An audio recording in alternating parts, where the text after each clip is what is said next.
Dear students, आप सभी लोग पढ़ रहे हैं इस समय ट्रांसफॉर्मेशन और उसी के कड़ी में हम सभी लोग पढ़ेंगे आज उसके आगे ट्रांसफॉर्मेशन का जो मेथड है और रूल है। तो आइए चलते हैं। सबसे पहले हम लोग ब्लैक बोर्ड पे देखते हैं। देखिए यहाँ लिखा हुआ आपका ट्रांसफॉर्मेशन। तो जो यहाँ ट्रांसफॉर्मेशन लिखा गया है, इस ट्रांसफॉर्मेशन का यह जो उसके आगे 3.12 लिखा गया है, इसको समझिएगा थोड़ा सा गौर से। देखिए 3 जो लिखा गया है, यह 3 आपका मेथड हो जाएगा। जैसा कि आपको बताया गया था, ट्रांसफॉर्मेशन में कुल 7 मेथड है, 7 विधियां हैं। तो उस 7 विधियों में से ये आप जो पढ़ने जा रहे हैं, ये कौन सी विधि है? थर्ड है, यह तीसरी मेथड है। इसके बाद में जो इसके आगे 1 और 2 लिखा गया है, इसमें यह आपका रूल बता रहा है कि इस चैप्टर में हम जो है रूल नंबर फर्स्ट पढ़ेंगे और हम रूल नंबर सेकंड पढ़ेंगे। अब आते हैं बात यहाँ लिखे रूल नंबर जो थर्ड आपका जो मेथड आपका जो तीसरा है वो क्या है। देखिए तीसरे मेथड में यहाँ कह रहा है interchange of affirmative and negative sentence. यहाँ पे हम यह पढ़ेंगे कि कोई अफर्मेटिव वाक्य है, उस वाक्य को हम नेगेटिव में कैसे कन्वर्ट कर सकते हैं।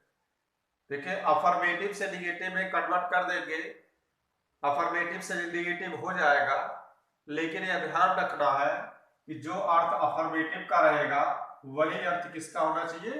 नेगेटिव का भी होना चाहिए। ऐसा ना रहे कि इसका अर्थ बदल जाए, अर्थ एक होना चाहिए, केवल रूप बदल जाना चाहिए। तो रूल नंबर फर्स्ट में देखिए क्या कह रहा है, ध्यान से समझिएगा इसको। देखिए रूल नंबर फर्स्ट में क्या रहा है, affirmative sentence can be changed into negative.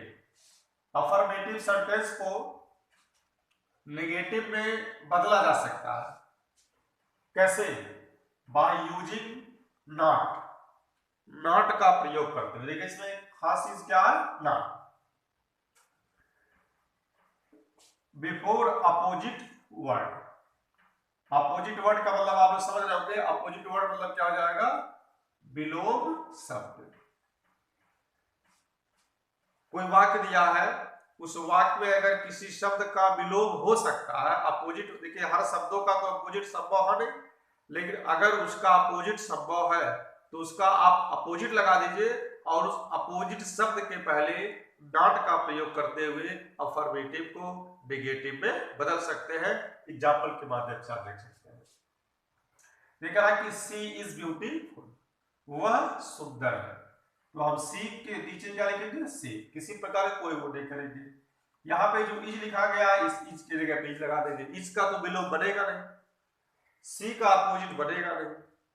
यहाँ ब्यूटीफुल का अपोजिट हो सकता है। ब्यूटीफुल का अपोजिट क्या जाता है? अगली, यू जी एल वाई, अगली। अगली मीन्स कुरूप। देखिए सी का सी हो गया, इस का इस हो गया, ब्यूटीफुल का अपोजिट क्या हो गया? अगली। अब कह रहा है कि इस अपोजिट के पहले आप नॉट का प्रयोग करते हुए ट्रांसफॉर्मेशन कर सकते हैं। तो हो गया सी इज नॉट अगली। कह रहा है कि वह कुरूप नहीं है, इसका मतलब सुंदर है। कह रहा है कि आई लव रीडिंग। कह रहा है कि आई लव रीडिंग, मैं पढ़ना पसंद करता हूं। तो आई का अपोजिट नहीं होगा, इसका ध्यान रखिएगा। तो आई हो गया। याद है कि रीडिंग मतलब पढ़ना, तो पढ़ने का तो अपोजिट नहीं बन पाएगा, इसलिए यहां जो लव लिखा गया है, लव मतलब प्रेम करना। आप जो है हेट लगा दीजिए, नफरत करना, इसका अपोजिट हो जाएगा आई हेट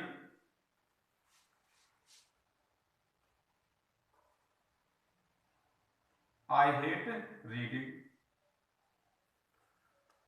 ये कह रहा है कि मैं पढ़ना पसंद करता हूं, यहां हो गया कि मैं पढ़ने से नफरत करता हूं। अर्थ बदल गया। अब अर्थ मेरा ना बदले, इसलिए आपको बताएंगे जो अपोजिट वर्ड होगा, इस अपोजिट वर्ड के पहले क्या लगाएंगे? नॉट लगाएंगे। तो यहां देखिए नॉट लगा देंगे, नॉट हो जाएगा आई नॉट हेट रीडिंग।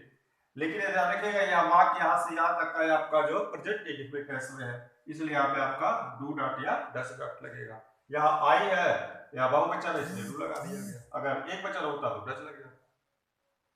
तो इस एग्जांपल के माध्यम से पहले रूल को आप समझ करके वाक्यों को बनाएंगे। देखिए दूसरे रूल में क्या कह रहा है, कह रहा कि affirmative sentence can be changed into negative by changing degree of comparison. अब डिग्री ऑफ कंपैरिजन पढ़े होंगे, डिग्री आपका 3 होता है, पॉजिटिव, कंपैरेटिव और सुपरलेटिव। एक पॉजिटिव डिग्री होता है, कंपैरेटिव और एक सुपरलेटिव। पॉजिटिव मूल अवस्था में होता है, कंपैरेटिव आपका जो तुलनात्मक अवस्था में होता है, और जो है सुपरलेटिव होता है सर्वोत्तम अवस्था में होता है। यहां पे देखिए जैसे इजी में दे दिया गया कि corona is more dangerous than rubella. कह रहा है कि कोरोना जो है वह रूबेला से, रूबेला वायरस का नाम हो गया, रूबेला से बहुत ज्यादा खतरनाक होता है। अब इसको चेंज करना, डिग्री चेंज करना, देखिए यहां पे देखिए देन आ गया है और मोर आ गया है, जो ये आपका बता रहा है कि यह जो है कंपैरेटिव डिग्री में है। तो इसको हम चेंज करेंगे, इसको बुलाएंगे पॉजिटिव डिग्री में।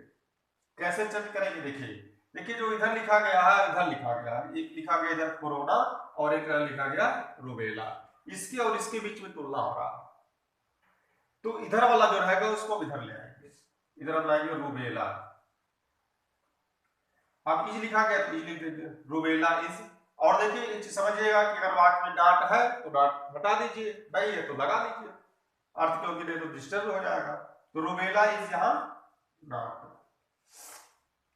अब देखिए जैसे हमने कहा कि यहाँ मोर लगाया गया, यहाँ देन लगाया गया, कंपैरेटिव हो गया।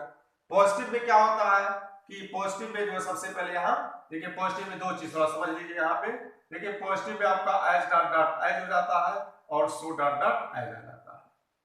अगर वाक्य में यहाँ पहले डॉट आया हुआ तो सो लगाएंगे, एज नहीं लगाएंगे, यहाँ सो लगाएंगे। यहाँ से अगर rubella is not so dangerous, DANGEROUS, rubella is not so dangerous, sorry,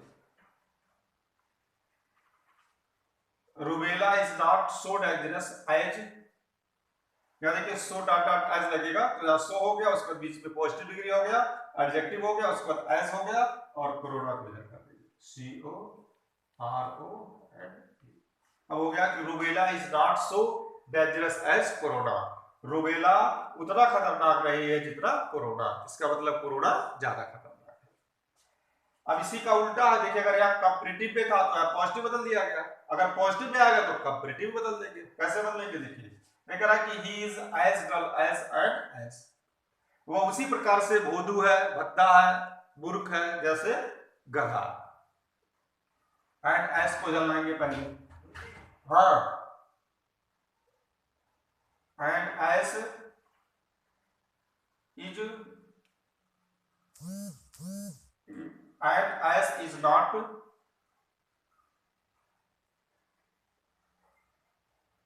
and as is not duller than he. अब यहां हो गया कि and as is not duller than he, कह रहा कि एक गधा उतना जो है, ये कह रहा कि he is as dull as and as, तो यहां हो जाएगा and as is not duller than he, कह रहा कि एक गधा भी उससे अधिक भोदू नहीं है, अर्थात वह ज्यादा भोदू है जो है। तो इस तरह से इन वाक्यों को आप बना लेंगे और बनाने के बाद में आप सभी लोग जो है नोट कर लीजिएगा और नोट आप से करिएगा।